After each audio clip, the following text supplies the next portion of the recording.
नमस्कार। पिछले व्याख्यान में भौतिक भूगोल में हमने जाना था कि पृथ्वी के जो ऊपर और अंदर जो बल कार्य करते हैं वो कौन कौन से हैं। आज हम बहता हुआ जल और उससे जो स्थलाकृतियाँ उत्पन्न होती हैं धरती के ऊपर उसके बारे में चर्चा करेंगे। तो दो बल पृथ्वी के अंदर और बाहर कार्य करते हैं। पहला है अंतर्जात बल और दूसरा बहिर्जात बल। बहिर्जात बलों में जो कि जिनको कि हम समतल स्थापक बल भी कहते हैं, तो भूपटल पर समतल स्थापक बलों में बहते हुए जल का प्रमुख कार्य होता है। जो इसका कार्य होता है ये सर्वप्रमुख होता है। जो वर्षा का जल है वह जब धरातल पर बहने लगता है तो उसको वाही जल कहा जाता है। यानी जब वर्षा होती है, बरसात आती है और उसका जल जब धरातल पर बहने लगता है तो उसको वाही जल या रन ऑफ कहा जाता है। और जब वाही जल एक निश्चित ऊंचाई से निचले ढाल पर गुरुत्वाकर्षण के कारण प्रवाहित हो तो उसे नदी का या सरिता कहा जाता है। यानी एक निश्चित नियम होता है कि एक गुरुत्वाकर्षण बल के द्वारा जब जल ऊपर से नीचे की ओर प्रवाहित होने लगता है तो उसको नदी कहा जाता है। नदियां मुख्य रूप से चार प्रकार की होती हैं: स्थायी नदी, अस्थायी नदी, आंतरिक नदी और अल्पकालिक नदी। ऐसे चार प्रकार की जो नदियां हैं ये भूपटल पर प्रवाहित होती हैं। नदियां भूपटल पर समतल स्थापक का कार्य करती हैं। जब नदी जहाँ से इसका उद्गम होता है और अंत में जाके ये जो महासागर में विलीन होती हैं, इसका जो प्रवाह क्षेत्र होता है इसमें ये जो विभिन्न अवरोध इसके रास्ते में आते हैं उनको ये काटकर समतल बनाती रहती हैं। इसको कहा जाता है इनका समतल स्थापक कार्य। और ये जो कार्य है ये नदियां तीन रूपों में संपन्न करती हैं: अपर्दन, परिवहन और निक्षेपण। तीन कार्य होते हैं नदी के। पहला होता है अपर्दन, दूसरा जो अपर्दन से प्राप्त मलबा है उसका परिवहन, और तीसरा जो मलबा वो परिवहित करके लाई है उसका निक्षेपण। तो पहला अपन लेते हैं अपर्दन का कार्य। सेलिसबरी के अनुसार नदी का सर्वप्रमुख कार्य स्थल का सागर तक ले जाना होता है।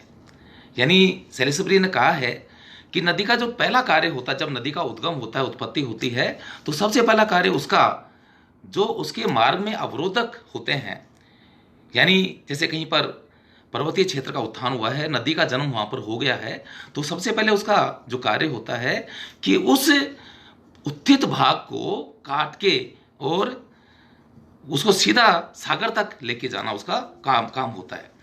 नदियां अपर्दन का कार्य दो रूप में संपन्न करती हैं। एक तो नदी का जल नदी की घाटी की तली को और किनारों को काटता रहता है, और दूसरा नदी के साथ सम्मिलित पदार्थ जो उसके साथ में कटते हैं उनका वो अपर्दन करता है और उसका परिवहन भी करता है। नदी अपर्दन का सिद्धांत, नदी जो अपर्दन करती है उसका जो सिद्धांत है, नदी का अपर्दन कार्य नदी के ढाल वेग से निश्चित होता है। अगर बोझ वाले पदार्थ भारी तथा मोटे होते हैं तो वे भी नदी के साथ अपर्दन का कार्य करते हैं। अपर्दन तथा नदी के भार के बीच एक निश्चित संबंध होता है। जैसे इसमें पहला अपन लेते हैं, नदी में भार के अभाव में अपर्दन कार्य कम होता है। दूसरा, अधिकतम भार होने पर भी अपर्दन कार्य कम होता है। इन दोनों अवस्थाओं के बीच की जो दशा होती है उसमें अपर्दन का जो कार्य होता है वो सर्वाधिक होता है।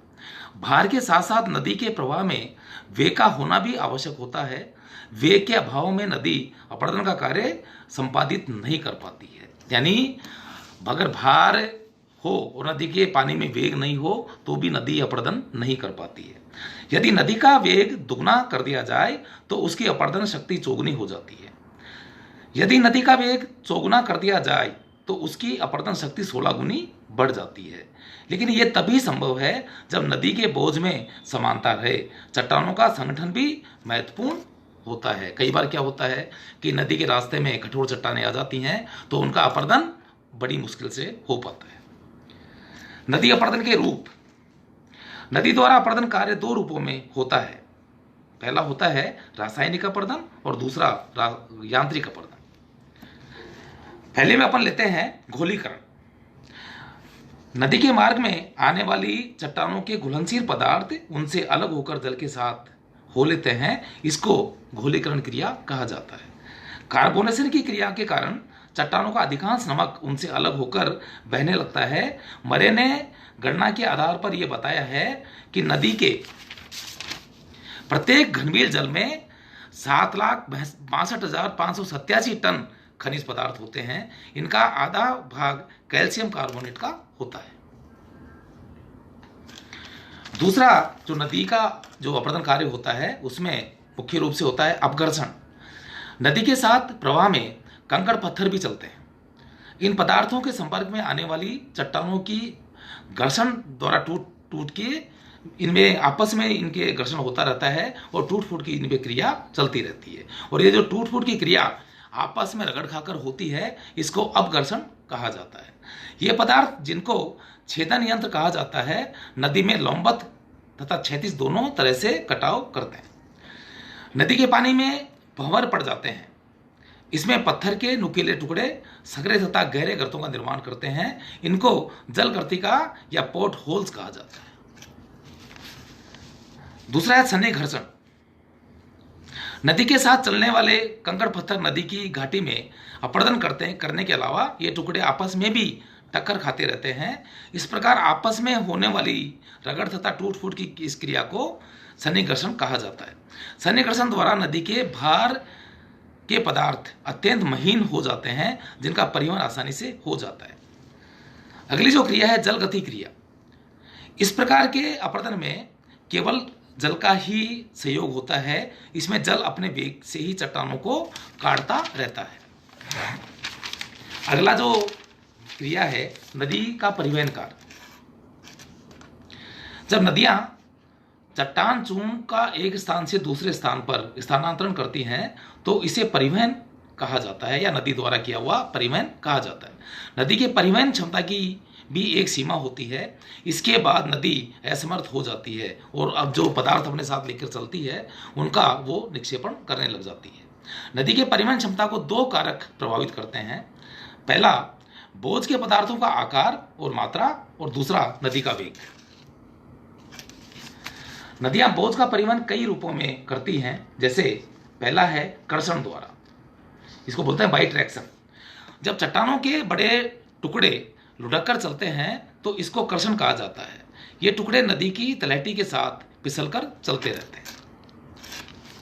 दूसरा उत्परिवर्तन द्वारा। इस विधि में चट्टानों के टुकड़े नदी की तली के साथ उछल उछल कर स्थानांतरित होते हैं। इस विधि से परिवहन क्रिया को उत्परिवर्तन कहा जाता है। तीसरा लटक कर। सामान्य नियम के अनुसार जल में प्रत्येक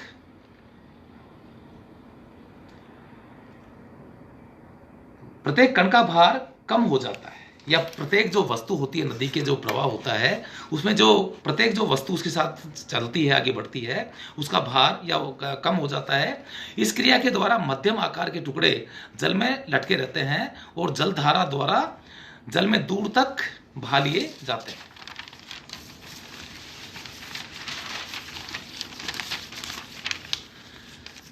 अगली जो क्रिया है घुलकर। चट्टानों के घुलनशील पदार्थ पानी के साथ घुलकर अदृश्य रूप से उसके साथ आगे बढ़ते रहते हैं।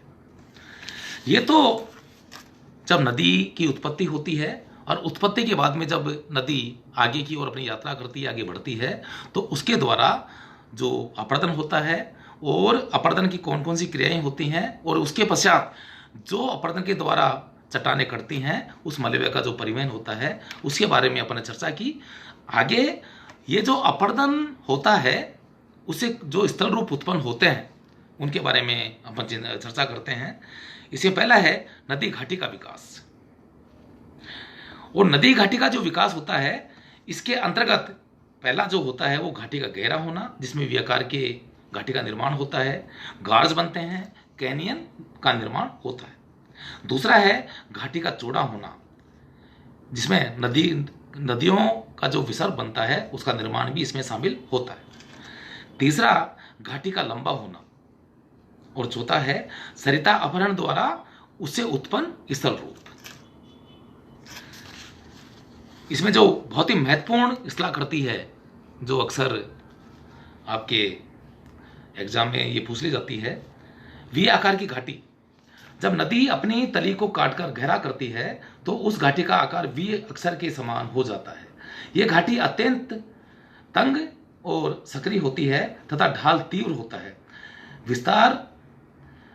निरंतर विकास के कारण गहराई वी आकार के अक्षर के समान इसकी बहुत गहराई निरंतर बढ़ती चली जाती है और वी आकार की घाटियों दो भागों में विभाजित की जाती हैं। पहला है गार्ज। यह वी आकार की घाटी का ही रूप होता है। सामान्य रूप में बहुत ही गहरी तथा सक्रिय घाटी को गार्ज अथवा कंदरा कहा जाता है।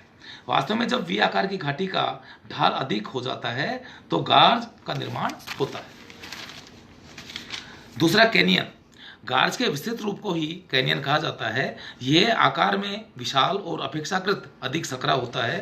जब कठोर एवं संगठित चट्टानों से होकर नदी अपनी घाटी को अत्यधिक गहरा कर खड़े ढाल वाली बनाती है और जब अपक्षय एवं सामूहिक स्थानांतरण से खड़ी दीवारें प्रभावित नहीं हो पाती तो दीवारों का ढाल सीधा और तीक्ष्ण बना रहता है और ये जो आकृति स्थलाकृति बनती है इसको कैनियन कहा जाता है। सिंधु नदी हिमालय की श्रेणियों को काटकर 17,000 फीट गहरे गार्ज से बहती है।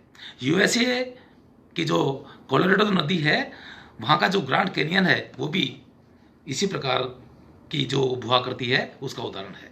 आज इस व्याख्यान को यहीं समाप्त करेंगे। धन्यवाद।